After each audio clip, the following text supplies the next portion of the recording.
é apontado para o traficante, para o assaltante que mata numa esquina, e de fato são muito violentos, são causadores de violência. Mas, se a gente observar o fenômeno da violência no Brasil, vai constatar que não são eles apenas os causadores de violência. Tem mais gente envolvida nisso, e gente bacana, muito bacana. E é sobre isso que eu quero falar. Eu estava dizendo que jornalista não sobe, que juiz não sobe, promotor de justiça também não, autoridade nenhuma, dificilmente alguém tem a dignidade de subir no morro. Agora, para explorar essa gente, todo mundo tem interesse, e muito interesse. Eu conversei com 200 traficantes, mais ou menos, para fazer esse livro. Uma constatação, vocês vão concordar que eu não estou exagerando. Nenhum deles teve a mãe, nenhum, absolutamente nenhum. Eu falei com aproximadamente 200. Nenhum era filho de uma mãe que não tenha sido empregada doméstica. Ou a empregada doméstica, no momento que eu estava lá, eu passei 5 anos frequentando lá, ou foram um dia empregada doméstica. Aliás, os traficantes se queixavam muito de muitas coisas. Os jovens, também trabalhadores, muitos deles desocupados, a comunidade toda, não só os criminosos, também se queixavam disso, que era o seguinte: eles me chamavam lá de otário. Eu exigia que me chamassem, alguns queriam me chamar de malandro, porque eles são malandros. Eu dizia: não, eu não sou malandro, eu sou otário. Malandros são vocês. Talvez não seja tão otário assim, mas malandro não. Eu queria deixar muito claro a diferença. Eu estava ali profissionalmente para ouvir a realidade deles, coisa que raramente se faz. Eu achava importante fazer esse livro. É um livro que tem 600 páginas, que eu conto o que foi essa experiência de 5 anos lá nos morros.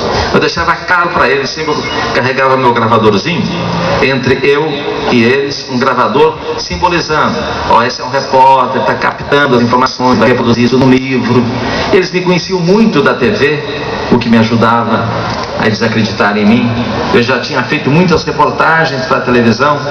Sabe o morro lá onde mataram, infelizmente, quando eu estava fazendo esse trabalho, mataram um colega meu, um grande amigo, gaúcho como eu, parceiro dos jogos de futebol que tínhamos no lazer, e parceiro desde o início da profissão, que chama o Tim Lopes. Esse meu parceiro foi morto pelos traficantes. Foi muito triste para mim. Eu estava fazendo esse trabalho com os traficantes, de um morro muito próximo de onde eu estava. Eu imagino o impacto que foi isso para mim. Ter um colega morto e eu estou lá conversando com figuras que representam essa violência, que é a figura do traficante, né? Foi muito complicado, mas eu já tinha feito muitas reportagens lá, eles me conheciam, então eu fui estabelecendo uma relação de confiança deles comigo, porque eu costumo ser muito verdadeiro, muito franco, quando eu trago uma missão comigo de reproduzir uma história, contar uma história. Se a história é positiva, eu chego e digo: eu estou aqui na comunidade para falar da boa escola que tem aqui, ou para falar que aqui há trabalhadores que se dedicam 14, 15 horas por dia para sustentar e garantir a formação, a educação de seus filhos. E se tem uma informação negativa, eu também falo. E como eles veem na televisão, horas depois, eles dizem: ó, ele chegou aqui, disse que ia falar bem, está lá a reportagem dizendo que falou bem. Outro dia ele disse que ia falar criticamente, está lá a crítica.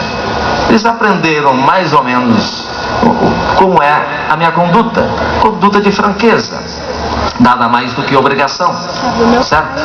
A minha conduta, por outro lado, é diferente daqueles que fazem a cobertura das histórias que acontecem lá em cima a partir da retaguarda, da metralhadora do Estado que fica no pé do morro, daquelas operações policiais que param no pé do morro. Geralmente a imprensa para ali e conta tudo o que aconteceu lá, sob a ótica de quem não está vendo nada do que aconteceu lá. Então essa é uma diferença grande, e eles sabiam muito bem disso. Então, ao explicar esse tipo de postura, eles me chamavam de otário e diziam algo assim: aí, otário, me responde uma pergunta. Por que o filho do Bacana. Bacana é um morador das áreas nobres do Rio de Janeiro, Zona Sul. Tem 2 mães e nós não temos nenhuma de segunda a sábado.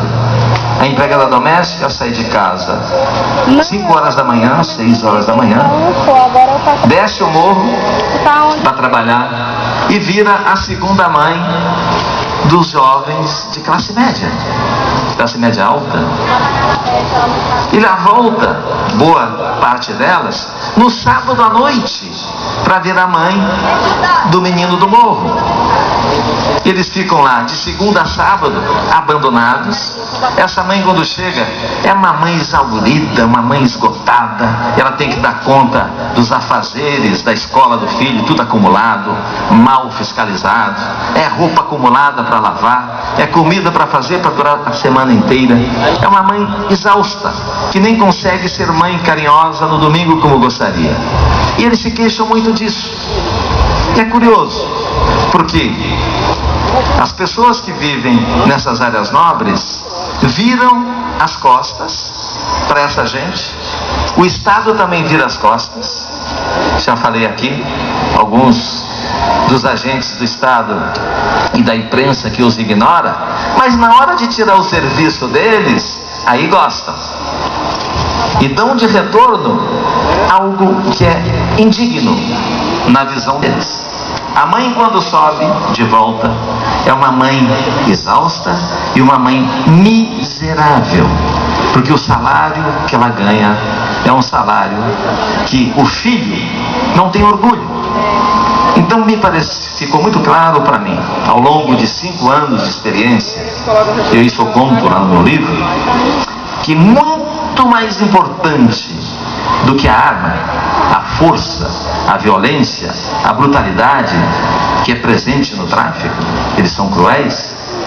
O que explica a força deles não é a arma, não é a violência, não é a forçação de barra, como eles conduzem os jovens, mas é a certeza que os jovens têm de não repetir a trajetória do pai trabalhador no mercado formal. Porque ele sabe muito bem que se o pai decide virar porteiro dos prédios da Zona Sul, se vira eletricista na Zona Sul, se vira encanador na Zona Sul, empregada doméstica, quase todas as mães trabalhadoras são empregadas domésticas, isso não vai representar nenhum tipo de progresso, de ascensão para a família.